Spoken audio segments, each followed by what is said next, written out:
आमची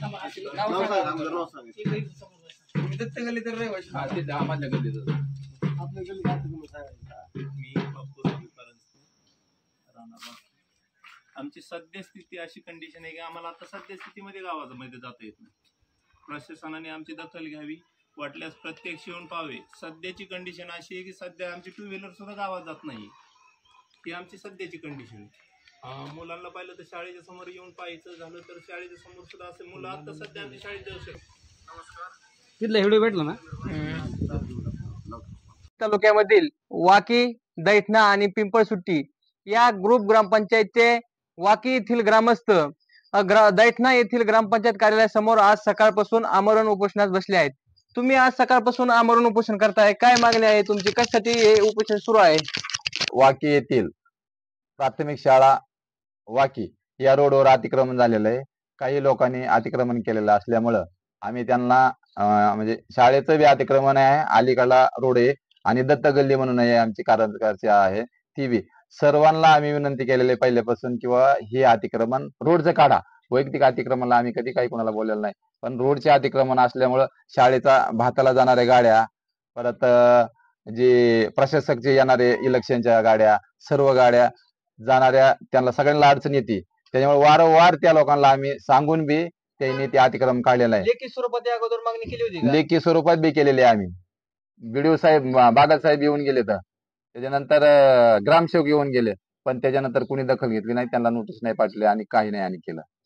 तर मी गौतम ससाने वाकी येथील रहिवासी असून गेल्या 28/5 आम्ही तहसील कार्यालय, पंचायत समिती आष्टी, मी गौतम ससाने आमच्या गावामध्ये वाकी या गावामध्ये वाकीच्या अंतर्गत येणारे जे रस्ते आहेत त्या रस्त्यावर काही लोकांनी अतिक्रमण केलेलं आहे. त्यांना 2 वेळेस नोटीस पण दिलेल्या आहेत, त्यांना सांगितलेलं सुद्धा आहे.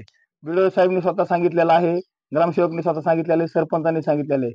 तसेच रस्त्याच्या बाजूला असणाऱ्या ज्या नाल्या 10 वर्षापासून त्या नाल्या एकदम चांगल्या होत्या, पूर्ण कॉन्क्रीटच्या नाल्या आहेत, त्या रस्त्यावरच्या नाल्या झाकून त्याच्यावर लोकांनी अतिक्रमण केलंय.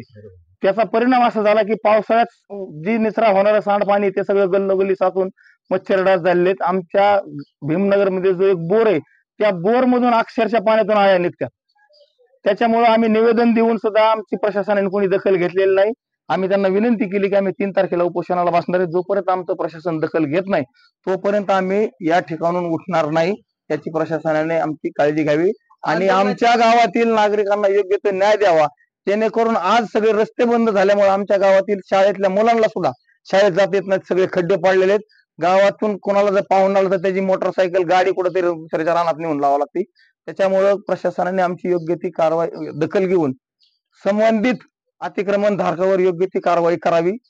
नसता आम्हाला पुढचा मार्ग अवलंबायला आपले आंदोलन नाही तर आम्ही परत निवेदन देऊन आम्ही बारामती पैठण जो आमच्या गावातून हायवे रस्ता गेलेला आहे, आम्ही सर्व ग्रामस्थांच्या वतीने आम्ही त्या ठिकाणी रस्ता रोको करू.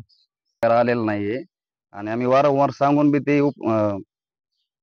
अतिक्रमणवाले काही काढत नाहीत, अरे तुरेच्या भाषे बोलते.